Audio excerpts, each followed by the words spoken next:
সারুটিয়া ইউনিয়নের আতঙ্ক, সন্ত্রাসী জুয়েল বাহিনীর হাতে 4 মাস আগে নিজ বাড়িতে হামলার শিকার হন পিএস ব্যবসায়ী তোফাজ্জল হোসেন।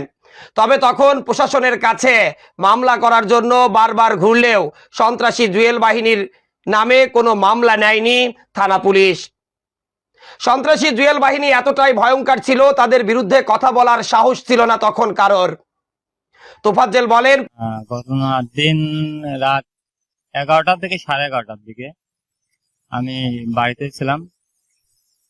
আমি ওই দিনকে বিকেল বেলা ব্যবসার জন্য, আমি একজন পেঁয়াজের ব্যবসায়ী, ব্যবসার জন্য শহীদুল মহাজনের কাছ থেকে 5 লক্ষ টাকা নিয়ে আমি বাড়িতে যাই টাকাটা আলমারিতে রেখে খাওয়া দাওয়া করে ব্রাশ ট্রাশ করে ঘুমাই।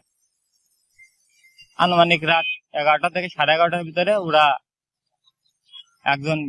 এক ডাকাত গ্রুপ যায় আমার বাড়িঘর দোর ডাকে পুকুর। ডাকার পর আমি যখন ঘরটা না খুলি, দরজা না খোলার পর সে থেকে সবাই মিলে হাতুর রড মড দিয়ে দরজা ভাঙে ভিতরে যায় আমার মারধর করে, আমার বাবারে মারে, আমার মারে মারে, আমার ছোট বোনরে মারে, আমার বউরে মারে সবকিছু লুটপাট করে নিয়ে যায়, টাকা স্বর্ণ সহ নিয়ে যায়। জুয়েল, কাজেম, তুষার, তারপরে কামাল, মিঠু, হ্যাঁ আমি চিনি। তখন ছিল দেশীয় অস্ত্র ছিল, তারপরে লামদাও, চাইনিজ কুড়াল এগুলা ছিল, তারপরে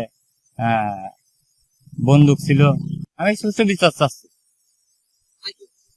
হ্যাঁ, আমি থানায় অভিযোগ দিয়েছিলাম। তারপরে এদের কারণে আমার কেসটা হয় না।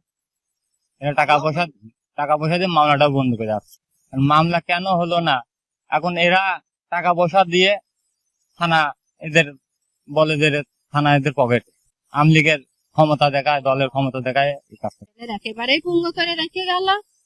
আর আমার ফ্যামিলি, ছেলের বাপ ছিল, আমার একটা মেয়ে ছিল, আমি ছিলাম।